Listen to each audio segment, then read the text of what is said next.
Hey, welcome back to another exciting week. And we skipped yesterday because yesterday was Halloween. So I guess happy belated Halloween to all our viewers. And today we are fresh to a new start. We're trying to figure out, what the universe can teach us today. So today is actually lessons 151, and it's a book. I guess I'll let Chris introduce the book. So Yeah, yeah. So it's a book called Astrophysics for People in a Hurry by Neil deGrasse Tyson. So you know who Neil deGrasse Tyson is, right? yes, yes, Yeah, yes. yeah. He's like the rock star physicist of the world, astrophysicist of the world, right? So this book is about what the title says. What's the nature of space and time? How do we fit in the universe? How does the universe fit in within us? It's a quick guide for astrophysics for people in a hurry. So it's not a long book. Neil deGrasse Tyson tries to sum up, how physics works and how the universe works and some of the building blocks of the universe and some of the key theories out there. I'm not gonna lie, I don't really remember much from it just because physics is a little over my head sometimes. I also read later on I, in this journey. so I guess you're one of the people that's in a hurry. No, I wasn't in a hurry. It just hasn't fully resonated yet. I will say the concepts of the universe I do love. The ins and outs of some of the theories out there, they're so varied and It's like I don't know. an economist. Dude, it's like, you know what it's like is have you ever talk to somebody that's like really into like Game of Thrones or really into like Lord of the Rings or something like that. And they're like literally talking like elfish, shit or whatever to you. And they're saying like, the characters and the places they're from. And you're like, whoa, man, you're speaking another language. Like, I don't know how you know all this stuff, but like it is like a whole nother universe you're talking about. And that's kind of how astrophysics is. Keep making up new names for stuff and relabeling things and trying new stuff. And like it, but it's like this big elaborate game, almost. It feels like to me the way that they get described, in like the book like this. And then I also read A Brief History of Time by Stephen Hawking eventually down the road in another book Mm, reflection. mm. And man, I was like, I still don't know anything about any of it. Like, I mean, I really couldn't tell you anything other than the two reflections that I wrote are probably about the only two things that I can remember from either one of these books, just I because they're mean, just yeah. it's better than nothing, right? Two is even better than one. Right. Let's just say astrophysics does not align to my values. Now, reading about it is fine and learning is fine. But here we'll get to the reflection. No, it was an interesting book. I mean, if you're in a hurry and you just want to learn a little bit about astrophysics, give it a shot, right? Mm. But on to the reflection. The reflection title, this one is The Cosmic Perspective. So I think you're going to really enjoy this reflection. It's a good story. So I recently took this, when I say recently, it was when I wrote this reflection. So this was probably back in, August. no, I think it was in September and then I published it. And anyway, it doesn't matter. Sometime in like September or July or June or something like that. August, maybe. I don't know. Oh no, sorry. It would have been before. It was I think it was July. We had some on site in Q2, I think. And our whole entire team took this thing called a Clifton Strengths Assessment. Do you know what that is? Have you ever heard it? No, So it's 177 questions it's you a answer. different universe to me. Yeah, right. Yeah. Fair enough. So it's 177 questions that Jeez, I you can't even take. answer five questions. It's 177 questions. Dude, like it was a marathon of questions, and you're like, God, is this ever gonna end? Yeah. Uh, But they ask you yeah, like, this is definitely a different universe for me because I would never ever go on above like 10 questions, yeah, right. If you can't Like, figure out somebody's personality. Yeah. yeah. Anyway, so They they ask ask you, one question, not 177 questions. It's like, geez, well, no wonder you can evaluate my strengths because you know everything. I mean, I probably don't have enough things to say that's 177 of them. It's gonna be much less. hey, don't forget the average kid asks 300 to 400 questions a day. So I'm not 170. Yeah, average. yeah, I'm not I know. average at all. So I mean, I'm on a low end. Fair enough. Fair enough. Anyway, so this test, it's like an online assessment. You take 177 questions. They'll give you a question. They'll ask you to rate it. Like, do you strongly agree, not agree, whatever. There's like range, and you make Yeah. an answer. So anyway, you take all these questions. They give you an assessment back, and they tell you what your greatest talents are based on how you answered.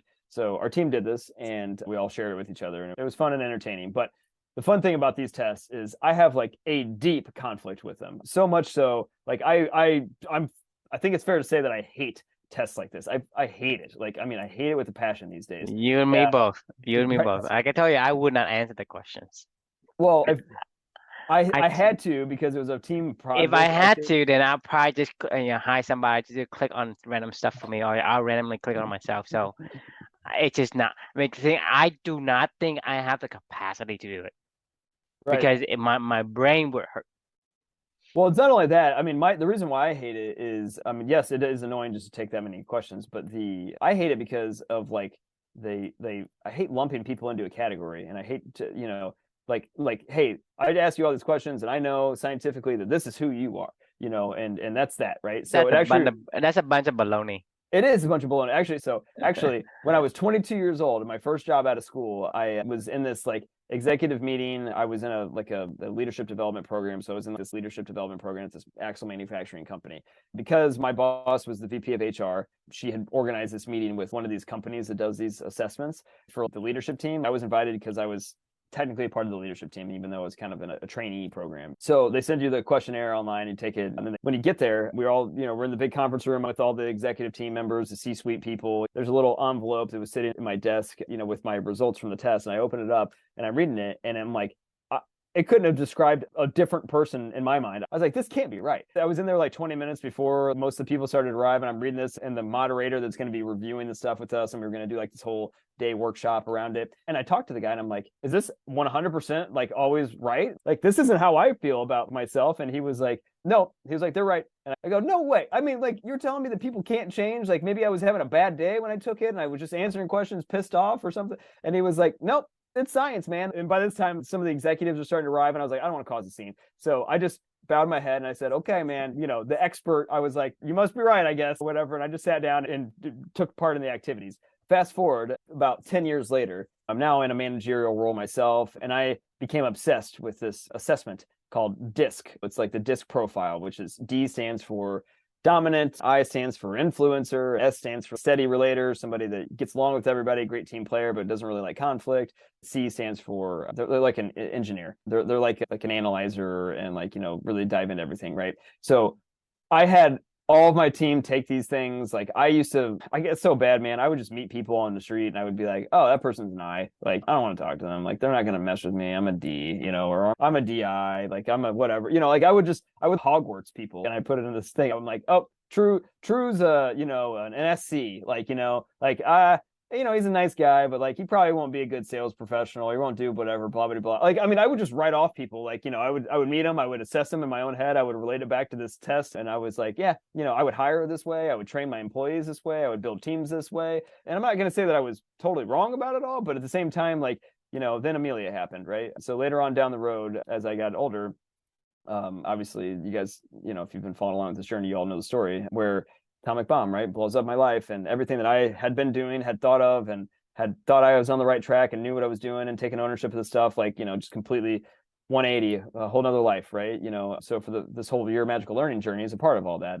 True, you are a part of all that, right? So the funny thing is this Clifton strengths assessment test was taken after, obviously all this stuff had happened in my life, right? So as I was referring back to it, the crazy thing is my number one and number two attributes that were like, my superpowers, if you will, were learner and connectedness. And I was like, I could not think of two words that you would have described 22-year-old Chris Sears as completely different than learner and connectedness, right? I'm not going to say that I didn't like to learn, but like number one on the list is learner. I don't think so. It was probably competitive. It was probably determined. It was probably grit, like in my own head, that's what it would have been. And connectedness for damn sure not. I've been like, that's some hippie shit. That's some dude that's, tree hugging and, pot smoking, Californian guy. Like, connectedness, like, I don't give a shit about that. And it's funny because like this is the assessment now, and I still take it at face value. But my point of what I'm getting at is everything changed, right? Like, and you can change, people can change. And it reminded me of what I learned in this whole entire book. Neil deGrasse Tyson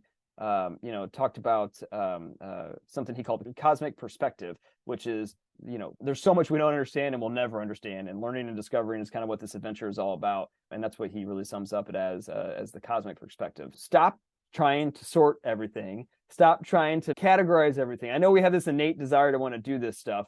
It's not helpful. You're not making sense of the world ever, because you zoom out and there's a way bigger universe out there that you don't know shit about, and it all is interconnected and it's all doing things and it's all whatever. Making sure that you continue to always have that cosmic perspective in mind is important for me to maintain that learner mentality and to know that I don't know anything, right? Have that humility and keep on this adventure. So that's the reflection for the day. So what does the cosmic perspective mean to you is the question, right? I'd love to get your thoughts.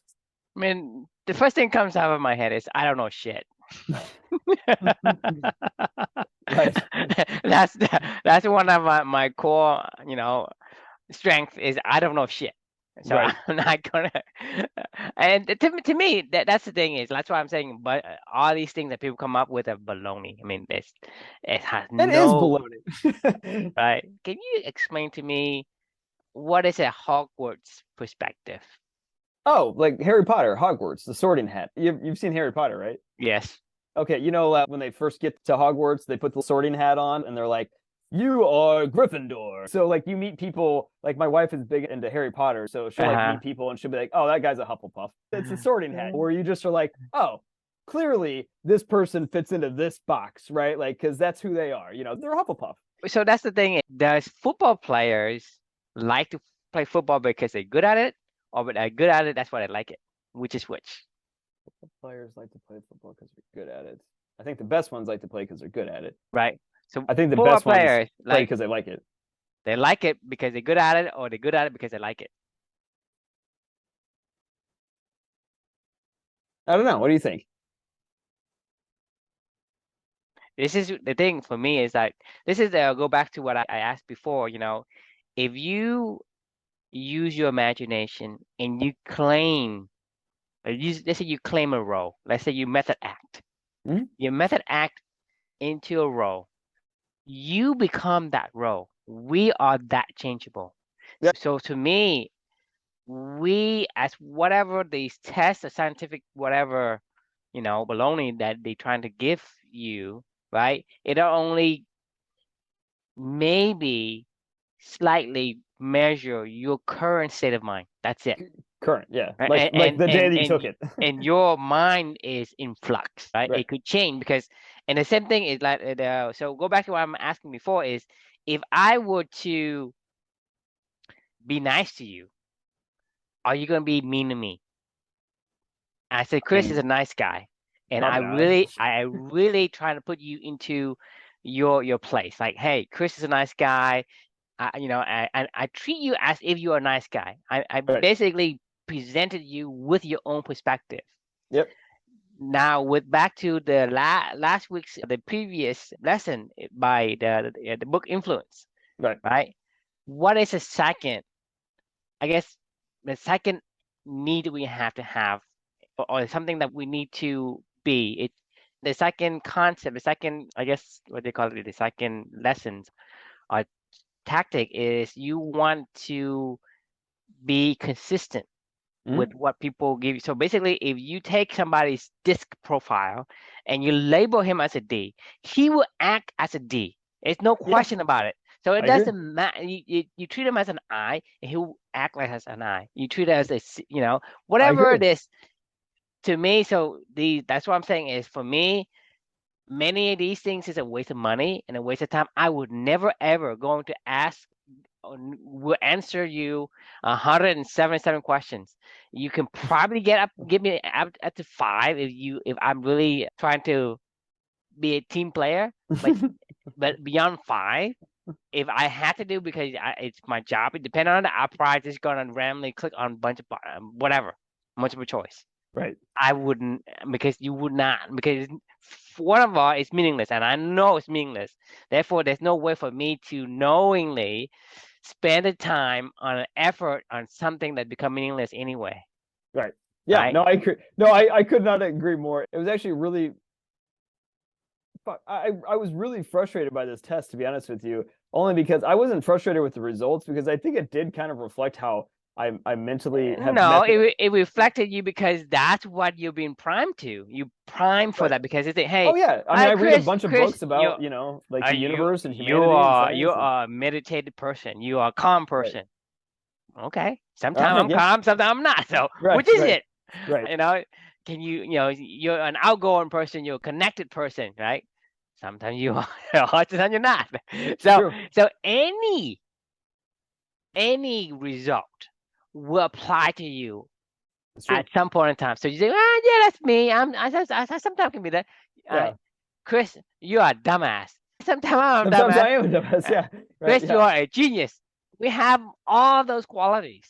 I agree. So this is the reason why palm readers and tarot cards are I so know. accurate, because as long They're as right. you're being suggested, I remember that sometimes was an idiot. Right. Uh, that's for me. Is these things a waste of money to me? I don't know. Maybe people disagree with me, but I think these are scam artists. I don't disagree. I'm actually kind of curious to see what the Clifton Strengths Assessment says on their website. You know, The thing is live your that best life using your strengths is the goal of this. So, understanding 28 millions. I can be bold in how I am wired. And includer.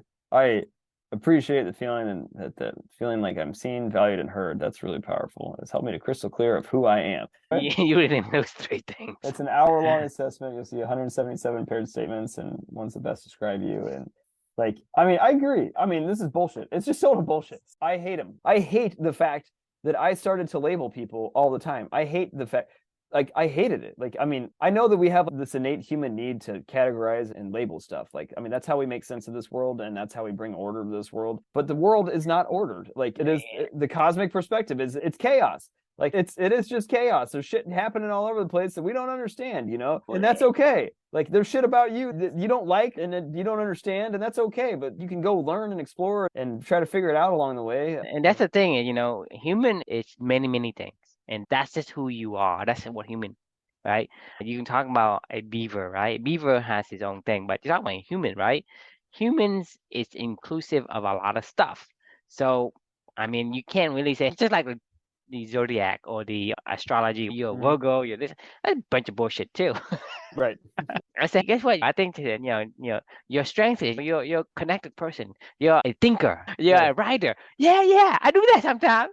No, that is really funny. I used to go to a psychic for years and years. Her name was Margot the Giggling Guru, and I loved going to Margot. I haven't gone since Amelia passed away. Oh no, I'm sorry. I went one time, a couple months. I used to love Margot so much that when Amelia was in the NICU, I had Margot give me a reading over the phone because it was during COVID. We couldn't see each other. We did a Zoom reading. Right. While I was at Riley's Hospital for Children in the lobby. I just wanted to know what's going to happen. She actually told me she feels like everything's going to be okay. Of course she did. What is she going to say? My daughter's going to die? But of course, Amelia, unfortunately passed away. And then when Margot and I reconnected, the only time that we've reconnected since then is I did a session with her just to say, it's okay, Margot. She felt really bad about her assessment and she was kind of torn up about it, right? And I just wanted to let her know it's okay. I have fun when Margot does this stuff because it's fun to just, like you said, it's fun to hear the thing somebody is, just say, I don't care if you do it. Right. It's like it's a magic trick or whatever you want to do. Right. But the thing is, if you take it seriously, and if I said, and this happened many, many years in the past. Like I say, well,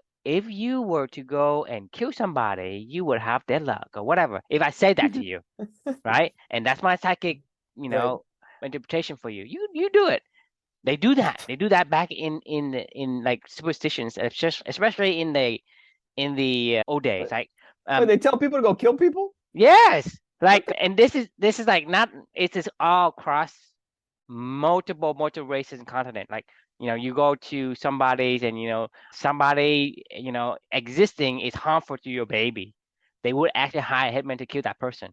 That's craziness. This is not Oriental one. I've seen these in like the Vikings and the like Germanic tribes in Europe. Right. This is not like Chinese. They all over. Regardless of what as long as they believe in some kind of superstitions, people will actually get rid of the people because of those things. And these quote unquote shaman or whatever you call them, right? They would just make up things to do it because people pay them money, right? They have to make up things. You see, you kill them now. But that the thing is because we are a bit of everything.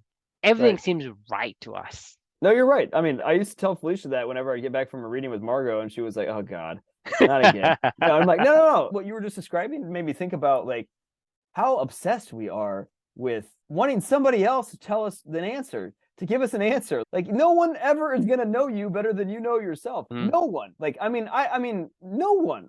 And if you're expecting some outside source, like a shaman or a psychic or a Clifton assessments test or a disc profile or a Hogwarts hat or somebody to be like, look, you're a Gryffindor, like this is what we Right. do. And you're gonna be like, oh, I am a Gryffindor. But you're not a fucking Gryffindor. Nobody's a fucking Gryffindor. Like, I mean, like people, there's certain characteristics of you maybe that are Gryffindor. There's some that's Slytherin. There's some that's Hufflepuff. There's some that's not even a Hogwarts hat. You know Yeah, what I mean? so I mean Outside of the whole Hogwarts ecosystem.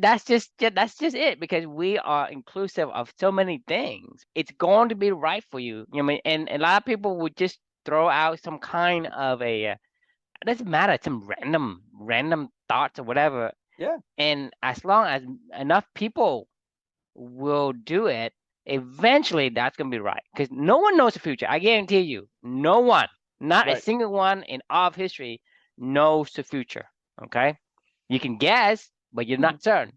A lot of And experts think they do. and I I'm mean, a bunch of baloney again. Because the thing is, a clock will be right twice a day, right. right? Is the clock actually even right? Because what is time? Stopping at a clock. Well, you use that to, hey, look, I predicted, it's going to be 12 o'clock, Right. 12:30, whatever the clock's broken, right? It says 12:30 or 6 or whatever, Yep. or just 6:30, whatever. It's always 6:30 because the hand and then the second hand and the out hands are dangle down. They can't move anymore, so it's 6:30. Hey, 6:30, it's right. And so Right. you use that because you take the Clifton test, right? 28 million people, and maybe out of, let's say, 1% is right, or even like less than 0.01% is right. Oh, these three guys, oh, they predicted me perfectly, right? That is what this is a lesson I've kind of, I guess, derived from the book from Nassim Nicholas Taleb, because he's saying like a lot of people is like the only proof you have is the people who are still in the game, who actually survive the game. Whoever, just like they do a quantitative, the quants, right? Quantitative analysts, right? They become Mm-hmm. quants, and like the quants are like the guys who say these are proof of success is only because they survived the game, and here they Right. are. The rest of them, how you don't know how many have just fallen off. They are thousands, even millions have fallen off, and you say, hey, the percentage of being this and that is this percentage. So Right. where do you get that number from, right? This is the same kind of I guess fuzzy math Yeah. in terms of, hey, oh, the Clifton test, a lot of people took it. This isn't a prime example of success. Well, he's one out of what? Out of millions, Right. right? But you're right. We are desperate for somebody to tell us an answer. Like we are desperate for somebody else to understand us and to say, yes, this is who you are. And you can go to the world and present to them and say, like, like the Myers-Briggs tests, or the what's your personality type. I've taken this one like a few times in college. Oh, yeah, the extroverts, introverts, thinkers, feelers, sensors, and intuits, judgers, I'm an perceivers. extrovert. I'm a sensors. I'm an introvert. I'm an intuitives. I'm a thinkers. I'm a feelers. I'm a perceivers. I'm a judger. So what am I? I mean, you are a human. That's because Exactly. That's my right. point. It's like you can relate to each one of them. Dude, but there's And people like that will go, oh yeah, no, I'm an INTJ, and they'll walk up to people and be like, no, no, I'm an INTJ, and they'll be like, oh yeah, I get it, you're an INTJ, or oh no, no, no, no, I'm an ESTJ.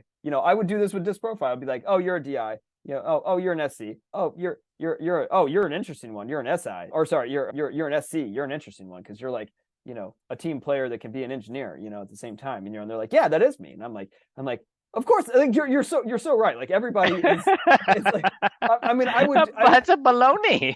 I'm almost embarrassed that I used to do this, like, and I don't mean it in like a bad way. I just didn't know. Like I was in like the transformational mindset that Amelia and I, and the journey that I've been on with her ever since, I learned from her. Like, I mean, it was.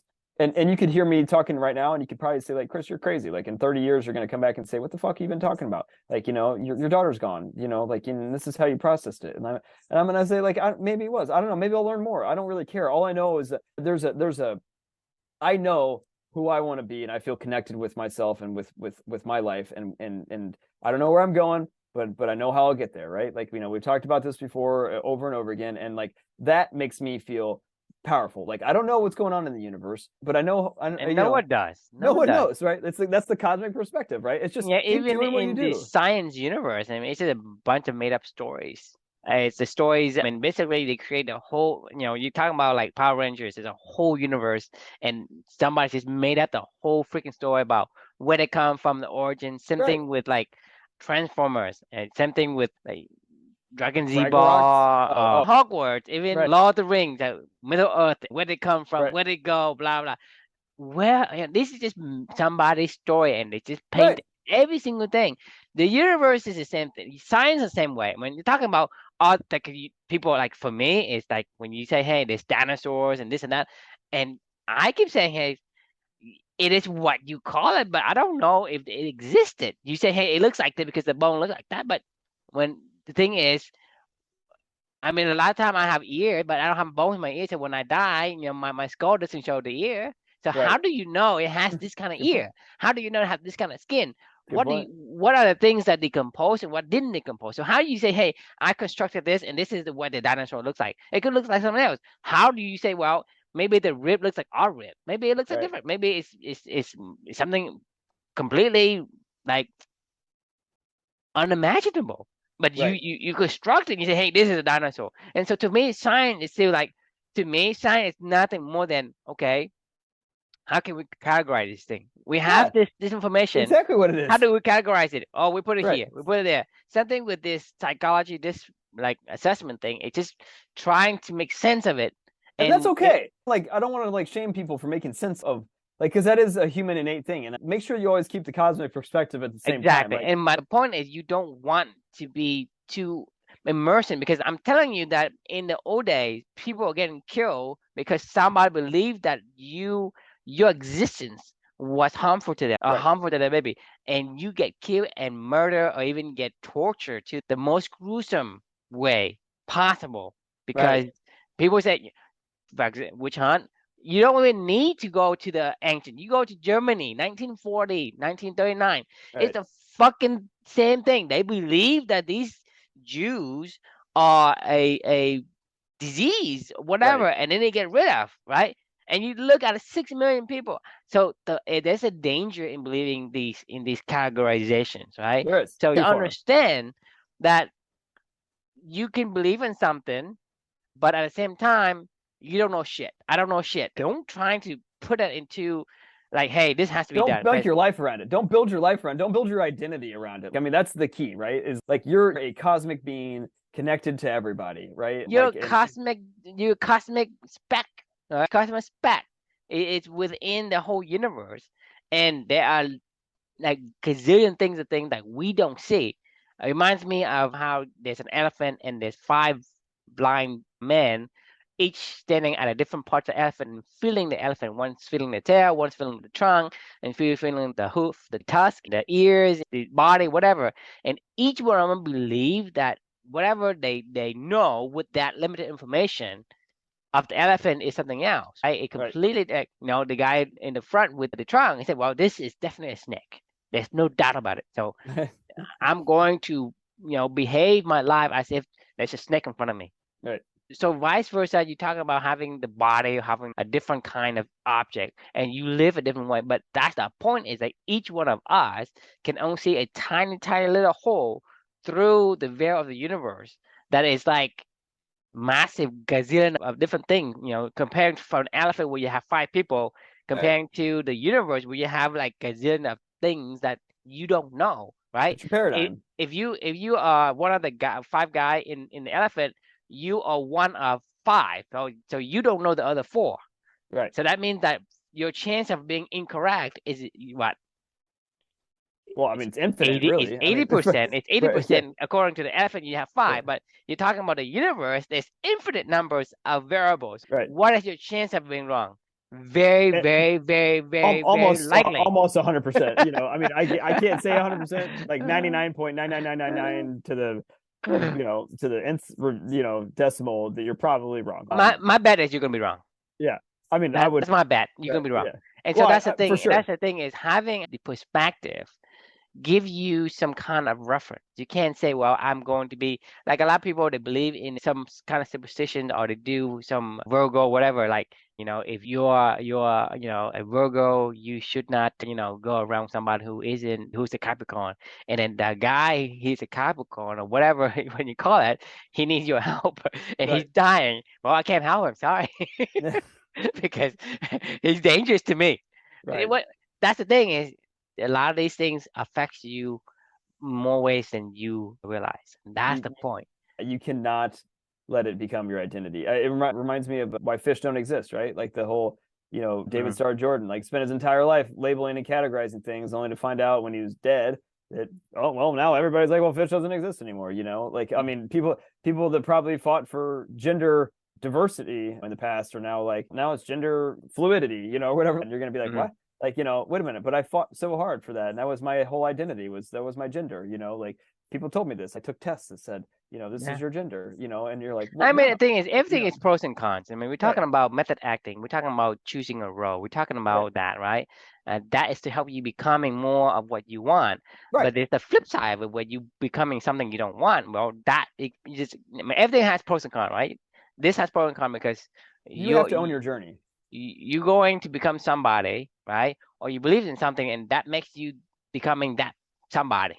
Right, And so it actually worked, but it has its double-edged sword. It's going to be good or bad depending on how you use it. Same thing with a compound effect. It can be compound for the good or compound for the bad, right, right? It works both ways. So you have to be careful with the tools, right? You can't really take, like I said, if you understand yourself and you say, well, this is the kind of person I want to be like Gigi, be like, Granny, whatever you want to be, right, you can choose to believe in something that you want to be, and whether you're right or wrong, it doesn't matter, right? If you think you can or you think you can, you're right. And right. so I don't care what kind of life that you led. It's not wrong if you think it's right. I agree. Yeah, I mean, 100%. But you should always know in the background that, you're probably 100% wrong, and that's okay. Like, But that like doesn't it's matter. yeah, That's the right. point. Doesn't Matter. matter. If you think that it's right and wrong in the universe, you're wrong and you're Right. right. Oh, yeah, right. Oh, that's a good one. That's a truism. I like that one. I'm writing that down. Wait, give me 1 second and say that again. I forgot it already. You have to go without me. Hang on. No, no, no. Where is it? Don't lose it. Where the hell is your? There it is. All right. I think you said if you think you're right or wrong, you're right, and you're wrong. Well, the moment I say it, I completely forget. I think that's what you said. But I like that one. Remember that Uh, one. So you said if you think you're right or wrong, you're wrong. Yeah. That's a good I one. think I'm becoming more like a philosopher. What the hell does that mean? No, that's good though. I love it. It's you know how I hate Buddhism. Now I'm Well, trying. but like you said before, I may hate philosophers, but I don't hate philosophy, right? Yeah. So like, it's okay, like as long as you take it with a grain of salt and you have the Yeah, cognitive because I dissent. don't force Because my yeah, ideas on anyone. right. You I don't take it so can't. seriously. You're not Nietzsche, who's like going into or Walden or whatever, where you're going into the woods and trying to go prove that a certain way to live a life. You know what I mean? Like we're open to all thoughts and open to all ways of life, and that's the philosophy, I guess. So if you want to challenge that, it's unchallengeable because like I if mean, you're the open thing to is, everything, it's if unchallengeable. I'm anything, I'm the no shit, I don't know shit philosopher. That's what I'm saying. Is like try to challenge that because if everything you say, you're gonna be like, well, I don't know anything. And be like, well, true, you know stuff. Like, no, I don't know anything. Okay, well, fine. Well, like, I guess how do you challenge that? I don't know. I tend to agree. I think that's Sometimes you're right, sometimes you're yeah. wrong. If you think you're right, or you You're think you're right. wrong, you're right, You're right. and you're wrong. All right, so I'm kind of that's all I had for tonight. Any other final thoughts? No, that's it. Like I said, wonderful lessons to learn because it kind of give you a lot of leverage if you can take your mindset to that perspective. Like you don't know a lot of missing pieces, so you can't really use Right. it to say, hey, I'm gonna stand by this decisions I made. When new information comes in, you need to make use of the information for your own good. Don't say, hey, I just got this particular piece of puzzle and I make my decision. This is all I'm gonna be for all Right. eternity, right? The more information you have, the more accurate your decision will be. The better your decision for your life will be. So For always your take life. For for your your life. life. And Right. the thing Not, is, but not for everyone's life. For your life. Like that's it. Like I mean, that's I it. don't. Yeah. I mean, It, that's the it only thing that you can ever make a decision on that has any bearing in this world is your life. Yep, exactly. Right. And like I say, this is a great lessons to be reminded of, so that you don't try and to fit into somebody's expectation of you. Because somebody says, hey, Chris is an asshole, right? And I treat him as an asshole, he will act like an asshole. I Right. guarantee you. I You're right. guarantee you. Because they control you by doing that to you. Yeah, you just reminded me to stop acting like an asshole to my wife, So I'm sure she'd love to hear this, because I'll be like, because she'll be like, well, he is an asshole, and Yeah. I'm like, well, I'm not, but you are. But anyway, that's fine. Thank you for enjoying that one. I enjoyed writing this one because it just reminds me of how far, like myself, that I've come on this journey from, from my life, before all this stuff to where we are now. And while that life that I have now has a huge empty hole in it with not my daughter in it, this is the way that I try to fill it, to live with her and to honor her life. So I'm glad that these lessons that her and I have discovered along the way, you find value in, and that means a lot to me. So thank you for saying that. So thanks for joining, everyone. And a question for you guys can leave yourself with for the end of the night is, what does the cosmic perspective mean to you? And stop categorizing everything. Yeah. But So categorize everything. yeah, cosmic perspective means I don't know shit. There you go. Here, I'll write it down. I mean, I think that's a good truism, just because it's clear. Right. Yeah. I mean, everything changes in the cosmos, right? Yeah. Yeah. I love it. All right, I sent it to you. Yep. Sounds good. Awesome. All right. Have a good night, everyone. Okay. See you next time.